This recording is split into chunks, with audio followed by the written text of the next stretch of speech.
Ngayon ay malalaman na nila Blaze ang nangyari kay Clayman at makikilala na natin ang mga karakter na kasamahan ni Clayman na hindi pinakita sa anime, kung kaya't simulan na ang chapter 2 ng paghihiganti ni Clayman. At kung bago ka lamang sa aking channel ay mag-follow and subscribe ka na. Maraming salamat, let's go! Nasabi ni Clayman na maaaring nagkaroon siya ng kapangyarihan na tinatawag na time loop, pero kahit ganun pa man ay nagkaroon siya ng pagkakamali sa dalawang buhay na binigay sa kanya at nagawang patayin ni Rimuru, at kahit alam niyang late niya na itong na-realize ay napahawak siya sa kanyang mukha dahil sobrang nakakahiya daw ang kanyang nagawa. Naisip muli ni Clayman ang numero sa gilid ng kanyang paningin at naisip na marahil ito ang huli niyang buhay, kung kaya't siya ay nai-stress dahil hindi niya na maintindihan talaga ang mga nangyayari. Nasabi naman nila Blaze na ganito ang nangyari kay Clayman simula ng magising ito, kung kaya't ang Black Elf naman na babae ay binigyan siya ng tsaa at sabing wag raw masyadong paguri ni Clayman ng kanyang sarili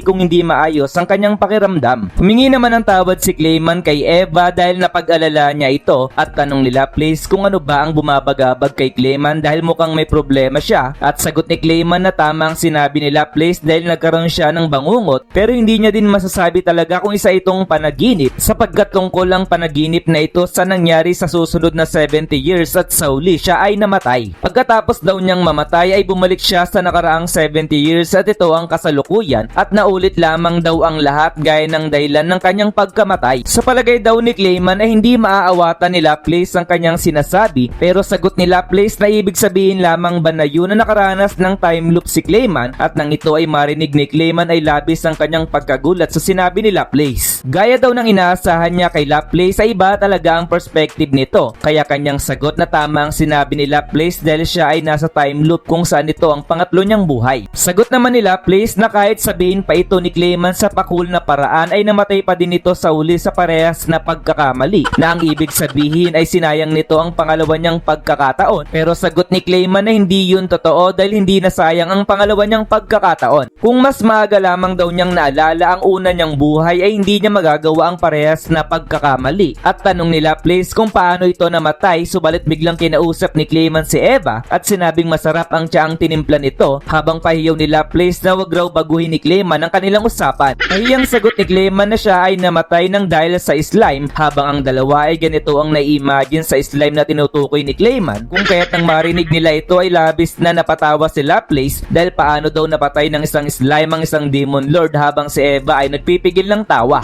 Sagot ni Clayman na manahimik daw sila Blaze dahil naging pabaya lamang siya sa nangyari, at higit pa raw doon ay hindi ito ordinaryong slime dahil nagawa nitong mapaamo ang Storm Dragon na si Veldora, habang ang dalawa ay ganito mali ang na-imagine sa sinabi ni Clayman. Naging demon lord daw ang slime pagkatapos siyang mapatay nito, at sagot nila Blaze na meron palang ganong slime sa mundo, at tanong ni Eva na saan daw natagpuan ni Clayman ang ganong klaseng kalaban. Nasabi nila Blaze na maaari daw na nabigo ang masamang balak ni Clayman at hindi pinagkatiwalaan ng kapwa niya mga demon lord, at nasabi ni Eva na madali lamang daw kasing maintindihan si Clayman sama, samantalang si Clayman ay sobrang na-depressed dahil totoo ang sinabi ng dalawa. Ngayon daw nabuo na ang alaala ni Clayman mula ng simula ay magiging maayos ang lahat as long na maiiwasan niya ang maling pagkilos upang mapatay ng slime na ito, at upang mabigyan nila ito ng solusyon ay sabihin daw ni Clayman kay Blaze ang nangyari sa hinaharap. Sagot ni Clayman na maaaring mahaba ang kanyang kwento pero makinig daw si Blaze sa kanya, at pagkatapos ng mahaba nilang pag-uusap ay naintindihan na ni Blaze ang nangyari kay Clayman. Sa madaling salita daw ang slime na ito ang sumira sa lahat ng naging plano ni Clayman, at ang kanyang teritoryo, ang lugar na ito at ang Puppet Nation sa Gistab ay nakuha daw ni Rimuru. Pero hindi pa rin daw masama ang nangyari dahil ang Yuki daw sa kwento ang tutulong sa kanila upang buhayin ang kanilang master na si Kazarim, at sagot ni Clayman na mapagkakatiwalaan daw si Yuki. Pero siya ay naiinis pa din dahil namatay siya nang hindi man lang nakikita ang kanilang president, pero sagot nila Blaze na walang kwenta kung sasabihin nito sa kasalukuyan niyang pagkatao. Kung magagawa raw nilang mabuhay ang kanilang president nang hindi kinakailangang ma-involve sa slime na ito, ay ito ang tamang pagkakataon upang hindi sila maging magkalaban, pero sagot ni Clayman na hindi raw gagaan ang kanyang pakiramdam kapag ginawa nila ito dahil kailangan niyang makapaghiganti alang-alang sa kanyang pride. Pero sagot nila Blaze na dahil sa pride na ito ay hindi raw pinansin ni Clayman ang advice niya mula sa hinaharap, at dagdag dagdag pa raw doon ay kahit naging tunay na Demon Lord na si Clayman sa uli ay hindi pa rin niyang nagawang matalo si Rimuru, kaya nasagot ni Clayman na hindi na raw kailangan pang pagkalandakan nila Blaze ang mga pangyayaring iyon. Ang lahat daw ng kanyang plano ay nasira ni Rimuru at nagawa siyang mapatay ng 2 beses, at kung magpapatuloy daw ang ganun ay hindi niya mapapatawad ang kanyang sarili, at dahil sa kanyang pride ay maghihiganti siya kay Rimuru gamit ang sarili niyang mga kamay. Sagot ni Laplace na naiintindihan naman niya ang nararamdaman ni Clayman, pero hanggang sa ngayon ay hindi nito alam ang ibig sabihin ng numero sa kanyang mata, at maaari daw na ang ibig sabihin nito ay meron pa siyang isang buhay, or ito na ang huli niyang pagkakataon na pwede nilang i-assume na kapag siya ay namatay muli ay ito na ang tunay niyang katapusan. Napatingala si Clayman sa mga sandaling ito at nasabing kahit masakit para sa kanya ay nakapagdesisyon siyang hindi maging kalaban ni Rimuru, habang sa isip ni Laplace na nasaan na bigla ang pride ni Clayman, at naisip naman ni Eva na ito ang katangian na nagustuhan niya kay Clayman. Subalit ang hindi alam ng dalawa ay natataranta na si Clayman dahil sa kanyang isip na maaring ito na ang huli niyang buhay na meron siya, sapagat kung mabigo siyang muli ay maaring ito na talaga ang tunay niyang kamatayan, at hindi niya matanggi sa sarili na medyo natatakot siya sa mangyayari. Sinabi naman ni Laplace na kahit mag-isip ng mag-isip si Clayman ay hindi ito makakakuha ng sagot kung kahit bakit daw hindi nito subukang mamatay pa ng 1 beses, samantalang sa isip ni Clayman na madaling nakapagbibiro si Laplace dahil hindi naman niya buhay ang nakataya. Kahit ganun pa man daw, ang malaman ang inaharap ay isang malaking sandata, at dahil malayo-layo pa bago magpakita si Rimuru ay makapaghahanda sila ng lubusan dahil may isasaayos nila ang maliliit na pagkakamali,